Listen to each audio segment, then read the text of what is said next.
नमस्कार। बच्चा Bimal YouTube channel पर आपका हार्दिक स्वागत है। बच्चा बिमल आप लोगों के लिए एक भोजपुरी पूर्वी लेकर के हाजिर है। पूर्वी का भाव है, आत्मा साकेत धाम से, मुक्ति धाम से अहम ब्रह्मास्मि के कारण इस मृत्युलोक में आई और यहाँ पर आकर के फंस गई। वही आत्मा एक पत्र लिखना चाहती है अपने पिया के पास, अपने प्रभु के पास, कि पाती कैसे लिखूं। यहाँ पर तो मुझे जो दिखाइए कुछ नहीं दे रहा है। भजन का भाव यही है, आत्मा अपने भाव को उद्गार करती है। ये आप लोगों के लिए समर्पित। आइए। पियावा से दूर रे भैनी, पियावा से दूर भैनी, भैनी कुल घाती पाती कैसे लिखी। पियावा से दूर भैनी, पियावा से दूर भैनी, भैनी कुल घाती पाती कैसे लिखी। घर बा अन्हरिया के राती पाती कैसे लिखी। घर बायनहरिया के राती पाती कैसे लिखी। घर बायनहरिया के राती पाती कैसे।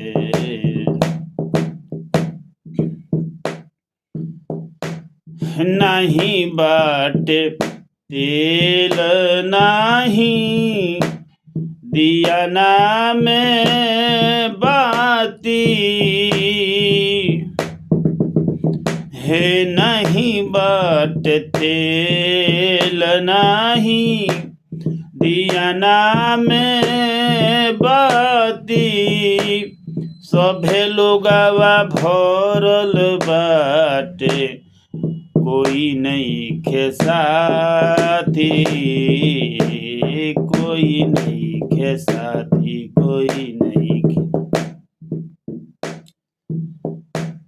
जल बिना मीन रे तड़पे, जल बिना मीन तड़पे, धड़केला छाती पाती कैसे लिखी। घर बायनहरिया के राती पाती कैसे लिखी। घर बायनहरिया के राती पाती कैसे लिखी। हे घर बायनहरिया के राती पाती कैसे लिखी। अपने ही रूपवा के हम नहीं देखिले,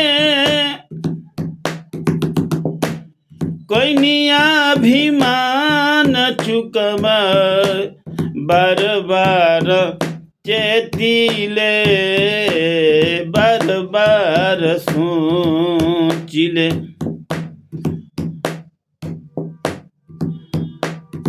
ए हुकवा के आलू कावा से जरी दिन राती पाती कैसे लिखी।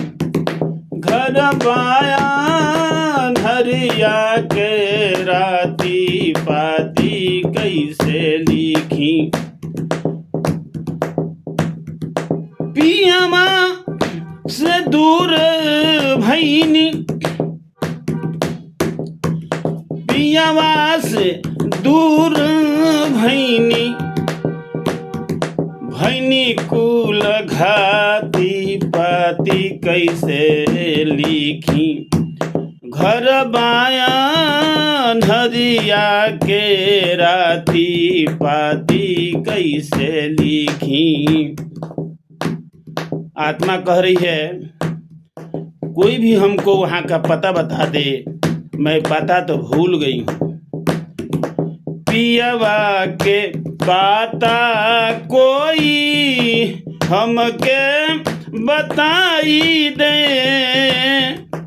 अन्हरी कोठरिया में दिया ना जराई दे, दिया ना जराई दे, दिया ना जराई। चांद के चकोरी रे देखी है, चांद के चकोरी देखी है, चांद के चकोरी देखती, चांदनी के राती पाती कैसे लिखी, घर बाया हरिया के राती पाती कैसे लिखी। पियवा से दूर रे भैनी, पियवा से दूर भैनी, पैनी कुल घाती पाती कैसे लिखी, घर बाया हरिया के राती पाती कैसे। आखिरी पद है, सदगुरु चरण में चलो सदगुरु के चरण में जरूर वहाँ पता मिल जाई, भगवान के पता जरूर मिल जाई। सदगुरु शरण में चलो पता मिली जाई, झिलमिली ज्योति जरी घर जगमगाई, घर जगमगाई, घर जगमगाई, घर। जब ज्ञान मिल जाएगा, विहंगम योग का ज्ञान जब आत्मा को मिल जाएगा, वहाँ का पता का भी जो है ना मालूम हो जाए कि वहाँ पर जाने के लिए भेजने के लिए पत्र पता क्या होगा। सदगुरु शरण में चाल पता मिली जाई, झिलमिली ज्योति जरी घर जगमगाई, घर जगमगाई, घर। विमल विहंगम योग,